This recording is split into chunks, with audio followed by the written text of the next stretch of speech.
There is a quiet arrogance in believing your friends actually want you to succeed. You sit across from them at a crowded table, the noise of the restaurant fading as you lean in to share a piece of your future. You tell them about the side business you are quietly funding, the toxic dynamic you are finally cutting out of your life, the discipline you are building to change your trajectory. They smile, they nod, they raise a glass to your potential. And then, subtly, over the next few weeks, they begin to systematically dismantle your foundation. We mistake visibility for authenticity, not realizing that every time we announce our evolution, we are handing our enemies the exact blueprints to stop it. This is the first and perhaps most fatal flaw in modern human dynamics. We are addicted to the announcement. We have been conditioned by a culture of endless broadcasting to believe that our goals are not real until they are witnessed. We want the dopamine hit of the applause before we have done the grueling, unglamorous work of execution. We want the credit for being the kind of person who has boundaries before we have actually enforced a single one. But in the cold, unsentimental reality of power dynamics, an announced plan is a vulnerable plan. The moment you speak your intentions into the world, you shift from being an observer of your reality to a defender of your ego. To understand why this is so destructive, you have to understand the psychology of the people around you. Most people exist in a state of quiet, managed dissatisfaction. They have made peace with their limitations. They have accepted the compromises of their jobs, the disrespect in their relationships, and the ceiling of their status. Your decision to evolve is not just a personal choice. It is an active disruption of their psychological ecosystem. When you declare that you are raising your standards, you are holding up a demanding mirror to their stagnation. Your upward movement is an unconscious insult to their inertia. They do not sabotage you because they are cartoon villains plotting your demise. They sabotage you because your transformation threatens the unspoken social contract that keeps everyone comfortable. Let us look at how this plays out in the modern workplace. You decide you are no longer going to be the dumping ground for everyone's late Friday projects. You decide to build a boundary. The mistake is announcing it. You walk into the office or jump on a Zoom call and declare that you are prioritizing your time, that you are no longer answering emails after 6 p.m., that you are no longer playing office politics. In your mind, you are establishing a new rule. In the minds of your coworkers and managers, you have just painted a target on your back. You haven't proven you can hold the boundary yet, but you've warned them that the boundary is coming. They will immediately test it. Not necessarily out of calculated malice, but because human nature instinctively probes any newly erected structure for weakness, they will send that 6:15 p.m. email just to see what you do. By announcing the rule before it was an established, unbreakable habit, you triggered their resistance. This sabotage rarely looks like a direct attack. It arrives wearing the mask of concern. It is the colleague who hears about your ambition and smiles tightly, asking if you are really prepared for the burnout that comes with it. It is the friend who responds to your new dating standards by reminding you of all the times you settled in the past under the guise of keeping you grounded. It is the subtle, precisely timed seed of doubt disguised as someone just playing devil's advocate. They target you when you are in the transition zone, the incredibly fragile space between the person you were and the person you are becoming. In biology, when a caterpillar enters a chrysalis to become a butterfly, it does not simply grow wings, It releases enzymes that dissolve its entire body into a disorganized, defenseless liquid. If you pierce the chrysalis during this stage, the organism dies instantly. It has no armor, it has no shape. Human transformation is exactly the same. When you are trying to change your life, you are dismantling your old identity before the new one has solidified. If you invite people to watch this process, you are inviting them to stick their fingers into the chrysalis. One well-placed comment, one smirk, one rolling of the eyes from someone you respect can completely hollow out months of quiet determination. Machiavellian strategy dictates a ruthlessly different approach. The most dangerous players in any hierarchy do not announce their moves. They simply arrive at their destinations. They understand that a completed transformation is an undeniable fact, while an announced transformation is merely a proposal. And human beings love to debate proposals. If you build in the dark, if you cultivate your new skills, your new network, and your new leverage in absolute silence, you deny the world the opportunity to weigh in. What they cannot map, they cannot destroy. Think of the immense structural advantage of operating without an audience. You make mistakes without losing status. You pivot without having to explain yourself to a committee of peers. You curate your new persona, your new emotional resilience, entirely offstage. And when you finally step into the light, you force the people around you to react to a finished product. Let them be confused. Let them wonder how you suddenly have the ear of upper management, or how you walked away from a toxic dynamic without shedding a single tear. Their confusion is your power. When they do not know the steps you took to get there, they cannot reverse engineer a way to take it apart. They are simply forced to recalibrate their behavior to accommodate the new reality of who you are. But masking your ambition is only the surface of the game. Concealing what you are doing will protect your plans, but there is a much deeper layer of your mind that you are currently leaving unlocked, and it is costing you every interaction you enter. Concealing what you are doing will protect your plans, but there is a much deeper layer of your mind that you are currently leaving unlocked, and it is costing you every interaction you enter.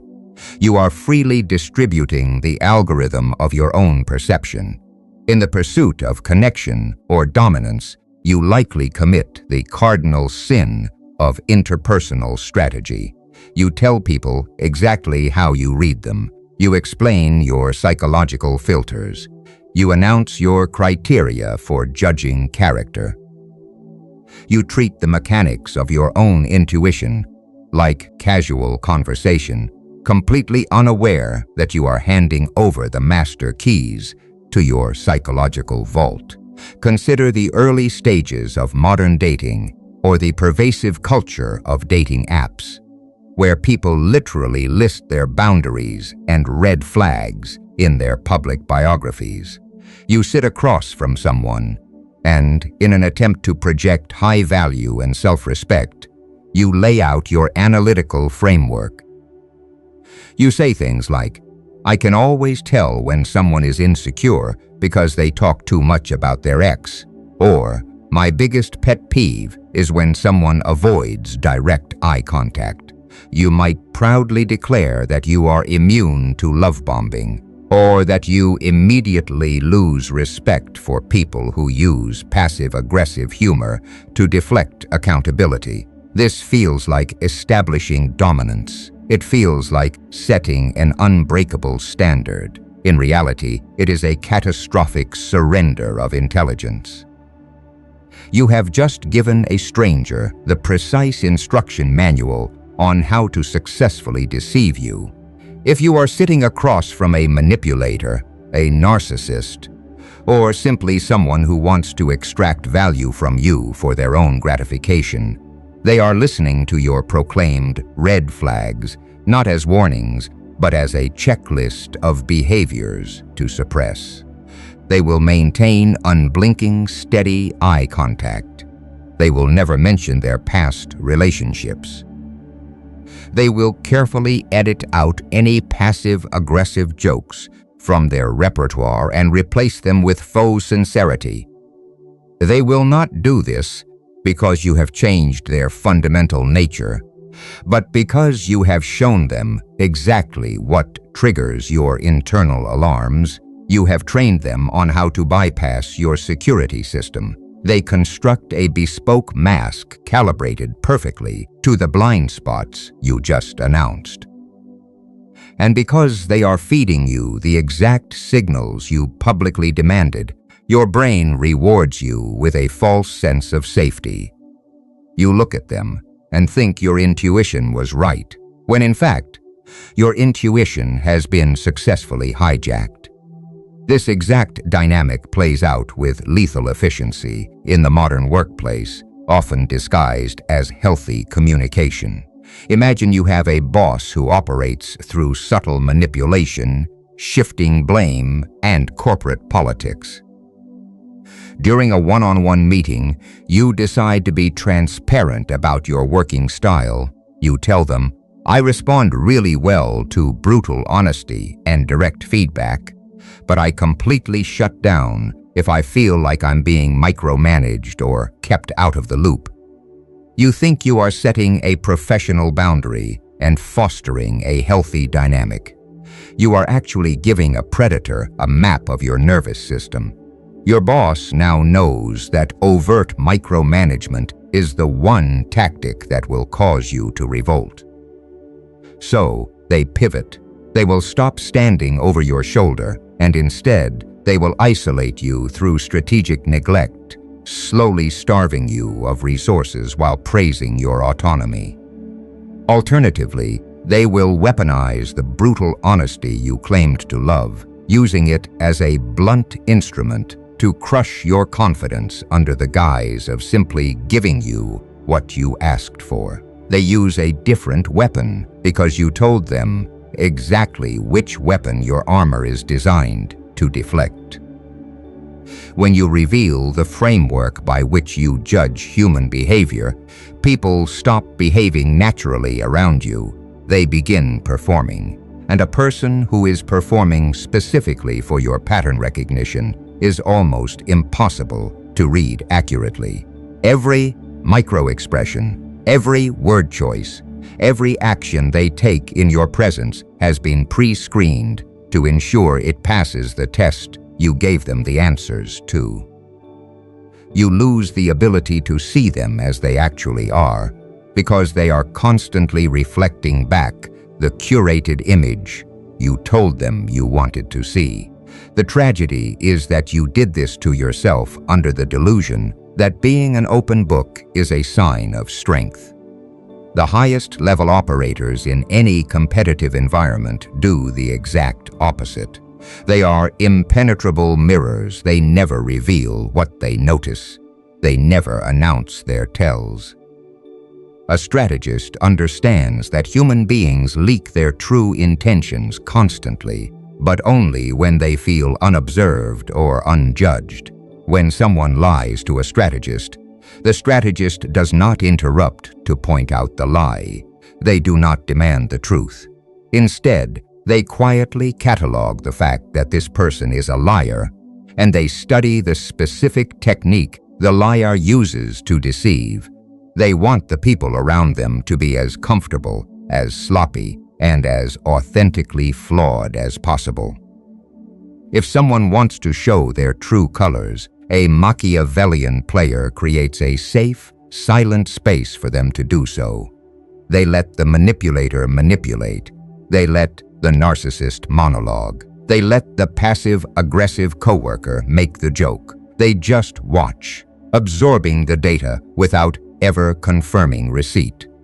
You must learn to make your intelligence invisible. When you look at someone, they should never know what you are actually seeing. If they think you are naive, Let them think you are naive. Their arrogance will make them careless, and careless people reveal everything. If they think you are only focused on the surface, they will leave their underlying motives completely unguarded. What they cannot map, they cannot destroy. When your perceptive framework remains a black box, people are forced to operate on their own default settings, giving you access to the most valuable commodity in human dynamics, the unfiltered truth of who they are and what they are capable of. Once you stop broadcasting your perception, you regain your true sight. But sight without leverage is merely observation. Which brings us to the invisible weapon you surrender every time you want something badly. Once you stop broadcasting your perception, you regain your true sight. But sight without leverage is merely observation, which brings us to the invisible weapon you surrender every time you want something badly. That weapon is your timeline. In the modern theater of power, whether it is a corporate boardroom, a crowded campus, or the tense silence of a failing relationship, the most valuable currency is not money, and it is not affection. It is time. More specifically, it is the capacity to conceal exactly how much time you have before you break. Think about the last time you negotiated something that actually mattered to your life. Perhaps you were interviewing for a new job, desperate to escape a toxic manager, before your mental health completely collapsed. Perhaps you were negotiating a lease renewal in a city you couldn't afford to leave, or navigating the labyrinth of modern dating where you finally demanded clarity about where things were going. In your anxiety, in your deeply human need for relief from the crushing weight of unresolved tension, you leaked your urgency. You sent the Friday morning follow-up email just to touch base. You told the recruiter, "I really need to make a decision by next week so I can plan my move." You looked at the person you were dating and said, "I can't keep waiting in limbo forever." You thought you were demonstrating decisiveness. You thought you were applying pressure. You were actually handing them the remote control to your nervous system. This is the moment where you must face a cold, uncomfortable reframe about your own history. Look back at the negotiations you lost. Look at the people who consistently under-delivered, the employers who lowballed you, the partners who disrespected your boundaries and kept you on a string. You have likely spent years telling yourself a comforting, self-absolving narrative about these situations. You told yourself you just had bad luck. You told yourself the job market was rigged, or that the other person was simply a narcissist, emotionally unavailable, or holding a mathematically better hand of cards. That is a lie you use to protect your ego from your own strategic incompetence. You did not lose because of bad luck or malevolent opponents. You lost because you bleed temporal anxiety. You broadcast your desperation through your tone, your timing, and your inability to sit quietly in the dark. You actively incentivized their delay. You created the exact conditions for your own defeat. The moment you reveal your deadline, you stop negotiating against the other person and begin negotiating against the clock. If a corporate hierarchy knows you need a signed contract by the 1st of the month to pay your rent, they will drag the final offer out until the 28th. They know your standards will plummet as the deadline approaches, and they will extract maximum concessions when you are at your weakest. If a manipulative partner knows your absolute emotional limit is a week of silence before you crack, they will give you exactly 8 days of it, waiting for you to cave and text them first. By making your timeline visible, you hand them the exact algorithm for your submission. Pressure requires a wound to press against. Your urgency is the wound. When you show them exactly where it hurts, you are no longer a strategist. You are a hostage waiting for permission to breathe. Now, invert the dynamic and look at it from the other side. Imagine negotiating against someone whose urgency has no visible bottom. You make an offer, they calmly say they will consider it, and then they disappear into absolute, unbothered silence. Days pass. You send a carefully worded follow-up. They respond eventually, polite but entirely devoid of rush. You cannot locate their emotional timeline. You do not know if they have 5 minutes or 5 months to resolve the issue. You do not know if they are holding 3 better offers or none at all. Because you cannot measure their patience, you cannot leverage it. In the vacuum of their concealed urgency, you begin to panic. You begin to negotiate against yourself. You fill the heavy, expanding silence with better offers, deeper apologies, and preemptive concessions. Concealed patience is terrifying to the people across from you. It is the ultimate flex of structural power. When you do not react to the passage of time, you signal that you have limitless alternatives. Even if you don't, you signal that your survival is not dependent on this specific outcome. This goes far beyond the superficial, easily decoded advice of playing hard to get. It is about a fundamental, tactical mastery over your own biological impulses. It requires the brutal discipline to feel the acid burn of uncertainty in your stomach and refuse to let it cross your lips. It means letting the high-stakes emails sit unread for an extra day while they sweat. It means holding eye contact across a table and letting the other person speak first when the silence gets so heavy it feels like it might crack the glass. We live in an era of read receipts, typing indicators, and instant gratification. Our entire technological infrastructure is designed to expose our timeline and punish our patience. When you disable your activity status, when you intentionally disrupt the modern expectation of frantic, immediate responsiveness, you become a psychological anomaly. People are profoundly unsettled by anomalies. They do not know how to categorize a person who refuses to be rushed by the artificial urgency of a notification bubble. In a world where everyone is desperately signaling their availability, your deliberate, unhurried pace is a weapon of mass disruption. When you execute this properly, the patience you conceal does not just win you a single encounter, it metastasizes into a reputation. People remember the person who did not flinch. They remember the person who could not be rushed. That unquantifiable patience becomes a gravitational force that bends their behavior before you even enter the room. Time is a weapon you hand over willingly, and reclaiming it makes you formidable. But there is a surrender far more dangerous than your timeline, one that alters the power dynamic permanently before you even leave the room. Time is a weapon you hand over willingly, and reclaiming it makes you formidable.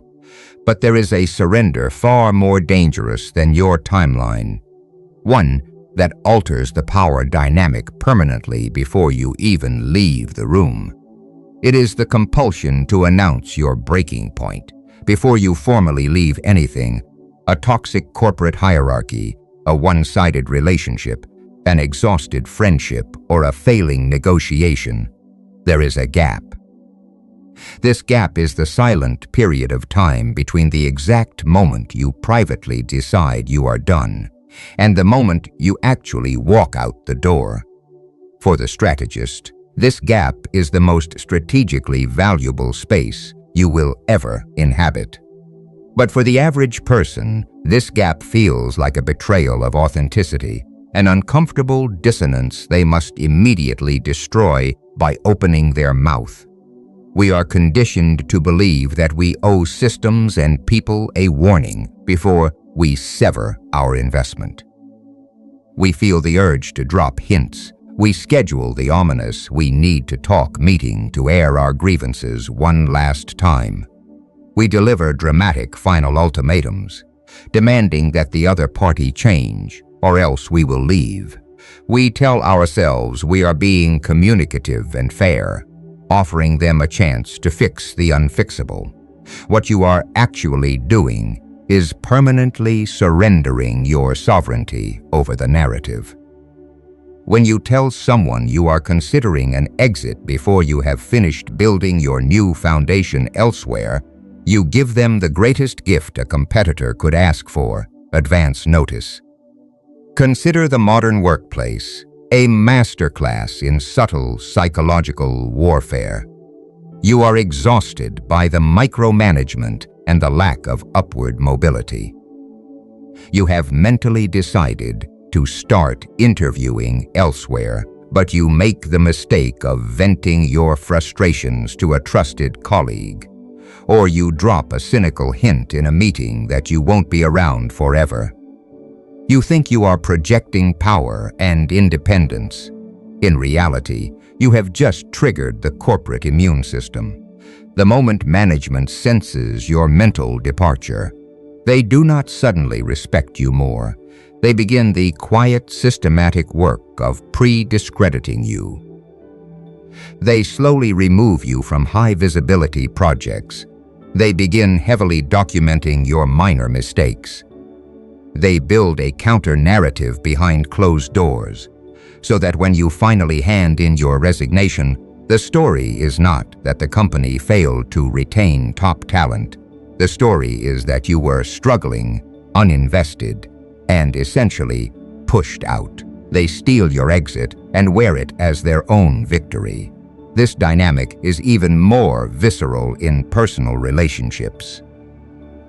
When you repeatedly threaten to leave, or when you announce that you are at the end of your rope, you are not inspiring genuine behavioral change. You are merely initiating a cycle of short-term performance. A manipulative partner will hear your final warning and instantly calibrate their behavior to pull you back from the edge. They will temporarily exhibit the exact traits you demanded. They do this just long enough for you to let your guard down and cancel your exit. And once the threat has passed, they revert to the baseline. You have trained them that your exit is not a fact. It is a negotiation tactic. And a tactic can always be defeated with a better counter-tactic. The Machiavellian alternative is the ghost exit. You make the unalterable decision to leave in the locked rooms of your mind, and your exterior behavior remains flawlessly, chillingly consistent. You continue to perform your duties. You continue to smile at the meetings. You offer the appearance of continued investment without the actual vulnerability that investment creates. You are now observing the system from a place of absolute, cold detachment. Because they believe you are still committed, they reveal their true loyalties and their ugliest calculations. You gather your intelligence, you secure your next position, you pack your psychological bags in total silence, and then, without a single preamble, you vanish. Your unannounced exit arrives not as an opening for debate, but as a devastating fact. A closed door cannot be bargained with. Paired with the silence of your exit is the necessity of burying your floor. Your floor is your absolute bottom line. It is the minimum salary you will accept before walking away from the table. It is the minimum level of respect you will endure before you cut someone out of your life. Mainstream pop psychology loudly instructs us to explicitly state our boundaries to others, to tell people exactly what we will not tolerate. This is a catastrophic misreading of human nature. If you tell a predator exactly where your self-respect draws the line, you have not built a wall, you have drawn them a map. The most manipulative players in your life do not view your stated boundary as a moral red line to respect. They view it as a mathematical coordinate to exploit. If you tell them exactly how far they can push you before you break, they will walk right up to that line, stop a millimeter short, and set up camp. They will extract maximum emotional, physical, or professional value from you without ever technically crossing the threshold that triggers your departure. They will disrespect you in ways that hover just above your minimum tolerance, keeping you perpetually drained but unable to justify leaving, because they are technically following the rules you gave them. The floor only functions as a protective mechanism while its location remains completely unknown to the opposition. A boundary is not a threat you speak out loud to control someone else's behavior. It is a silent promise you make to yourself to control your own. The moment you expose your floor, it stops being a floor. It becomes a ceiling, the absolute highest standard they will ever meet, locked permanently in place. If they do not know what action will trigger your ghost exit, they are forced to tread carefully, completely blind to where the traps are buried. You stop bargaining with your limits. You lock the doors on your plans, your perceptions, your timelines, and your exits. You build an impenetrable fortress. But none of this matters if you make the final, fatal mistake. You lock the doors on your plans, your perceptions, your timelines, and your exits. You build an impenetrable fortress. But none of this matters if you make the final, fatal mistake. The ultimate vulnerability is not a flaw in your architecture. It is the compulsion to reveal to the world that the fortress exists at all. It is the meta-concealment, the absolute necessity of hiding the fact that you are operating by any strategy in the first place. We have all encountered the person who fundamentally misunderstands this rule. They read a few books on strategy. They observe the darker realities of human nature, and their immediate instinct is to adopt an aesthetic of ruthlessness. You see them on university campuses, in corporate boardrooms, and across social media. They are the self-proclaimed alphas, the pseudo-intellectuals who drop quotes about power dynamics, who talk about playing chess while everyone else is playing checkers. They cultivate a cold, calculating persona. They want you to know they are dangerous. They want the credit for being the smartest person in the room. And in their desperate bid to appear formidable, they render themselves entirely impotent. When you announce that you are a strategist, when you let it be known that you understand the mechanics of manipulation and control, you immediately lose the most valuable social currency in existence, the assumption of sincerity. People navigate the world relying heavily on the belief that most of their interactions are somewhat organic. The moment they suspect you are curating your behavior for a tactical advantage, their psychological shields lock into place. You become a known hazard. They will still talk to you. They will still smile at you, but the data they feed you will be completely sterile. They will filter every word, second-guess every reaction, and withhold any genuine vulnerability because they assume you are weaponizing it. You isolate yourself from the flow of real intelligence. You become a predator wearing a bell around its neck, wondering why the forest goes quiet the moment you step into it. True power requires the mask of unstrategic, effortless naturalness. The most lethal operators do not look like villains. They look like the easiest, warmest, most uncomplicated people in the room. They have mastered the art of weaponized warmth. The goal is not to seem closed off, mysterious, or intimidating. Closed is suspicious. Intimidating creates friction. The goal is to appear so entirely open, so completely genuine, that no one would ever think to look for the machinery operating beneath the surface. Think of the colleague who seems to effortlessly connect with everyone, who laughs easily, who occasionally shares a self-deprecating story about a minor mistake they made. You feel at ease around them. You feel like they are an open book. What you fail to realize is that every apparent disclosure is a precisely chosen gift. The self-deprecating story was a carefully engineered false flaw designed to make you feel superior and relaxed. They hand you a fake map of their insecurities, so you feel like you have them figured out. And because you think you know their weaknesses, you drop your guard and reveal your actual ones. They are a black box wrapped in a smile. They know that what they cannot map, they cannot destroy, so they provide the world with a perfectly drawn, highly detailed map that leads absolutely nowhere near their actual core. This level of calibration sounds exhausting to the uninitiated, but it is actually the source of profound psychological relief. When you drop the desperate, exhausting mask of the tough guy, when you stop trying to project dominance and demand respect, you step out of the ego trap.